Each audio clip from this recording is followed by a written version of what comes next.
Hello, Year 5. Today in our topic lesson, we're going to learn about the Bayeux Tapestry and the events that it depicts. So what is the Bayeux Tapestry? The Bayeux Tapestry is one of the best preserved historical sources from the medieval period in Europe.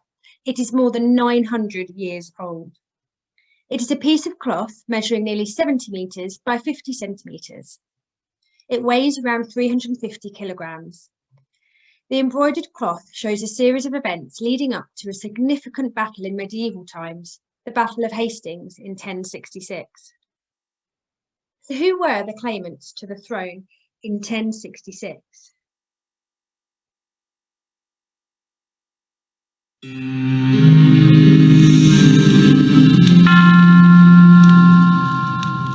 England in the 11th century was one of the best governed and wealthiest states in all Europe. There were plenty of silver coins in circulation and food was generally plentiful. The country was ruled by Anglo-Saxons, having fought off Vikings for hundreds of years, and local sheriffs meant people usually felt safe and secure. But on the 5th of January 1066, King Edward the Confessor put England in terrible danger.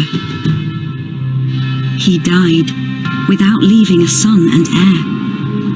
This was a disaster. It left the country vulnerable to attack from claimants battling for the prized English crown. The new king would need to be chosen by the Witan, the king's councillors, an assembly of powerful nobles. But there were 4 people who each believed he was the most entitled to the throne. So who would the Witan choose? First up was Edgar the Atheling. He was the Anglo-Saxon prince and great-nephew of the late king.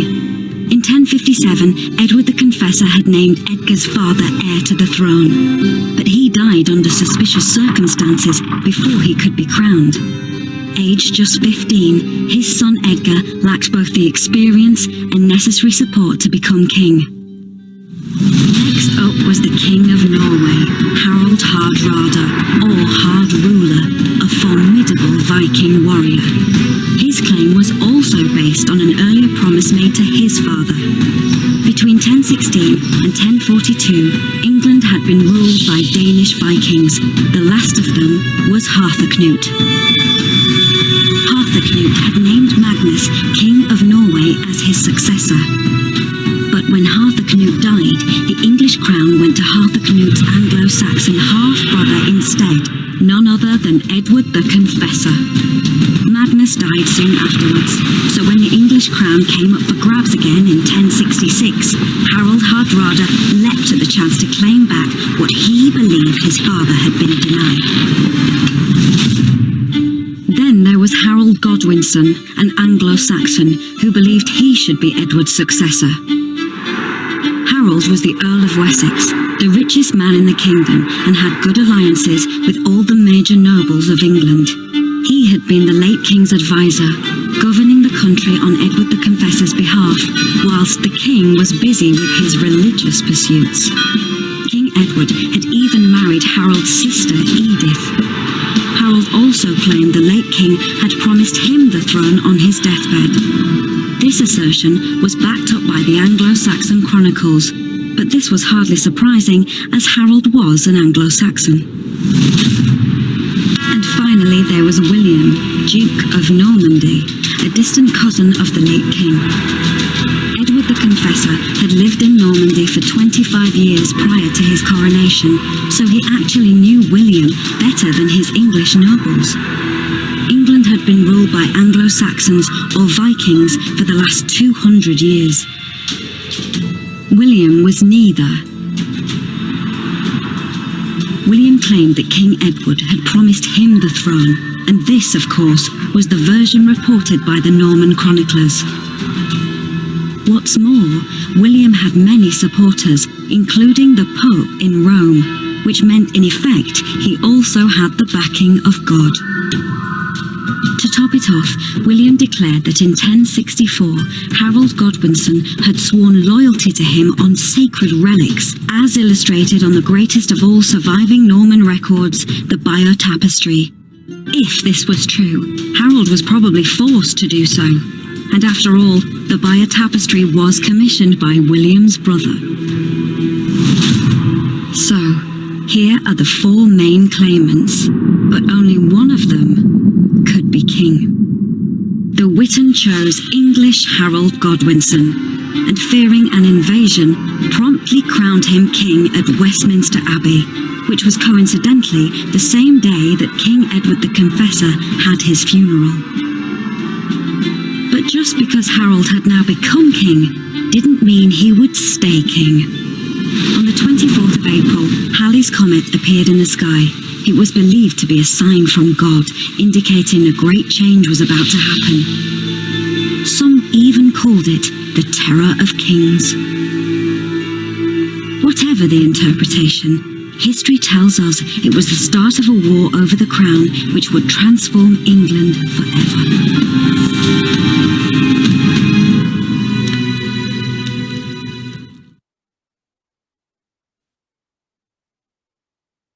Okay, so that was a video about who wanted the throne of England.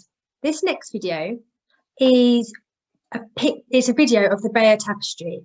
And what they've done is they've animated the Bayeux Tapestry to show you all the way along it what is going on. Okay, so just take a look at this video and see what you can recognise in it.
here on the screen, there are two sources of information about the Battle of Hastings.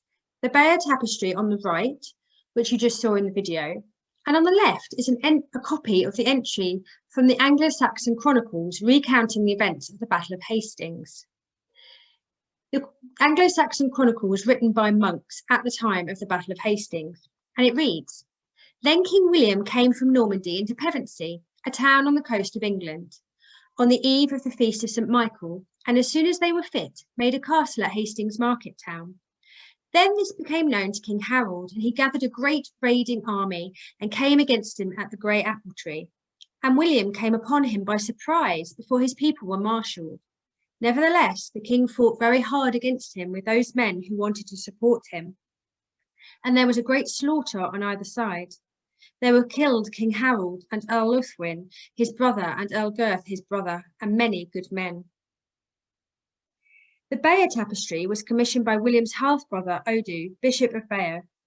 The work is dated not later than 1092, so this historical source is a primary historical source and a Norman source. Most historians believe the Bayeux Tapestry was commissioned by William's half-brother. The tapestry provides a huge amount of detail for historians, both visually and in written accounts in Latin at the top and bottom of the cloth. Because the Norman army won the battle and William was crowned king, it is easier for the tapestry to present the events as fact. The excerpt from the Anglo-Saxon Chronicle is an English source. The Anglo-Saxon Chronicle is the main source of English history at the time of the Battle of Hastings.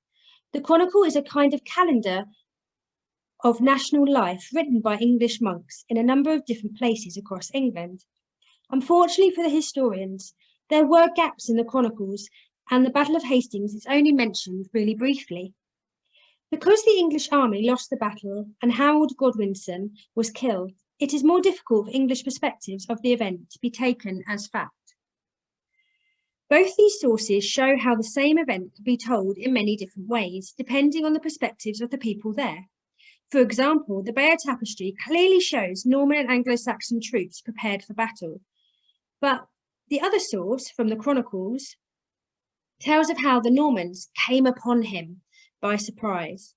So it is only when we consider a range of different perspectives from both sides and examine all of the available sources that we can begin to form a more complete picture about how the Battle of Hastings unfolded and what actually happened.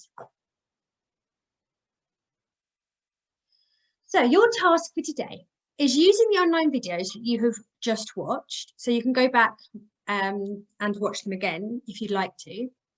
I'd like you to answer the following questions about the Battle of Hastings and one other battle from the box in the bottom right-hand corner.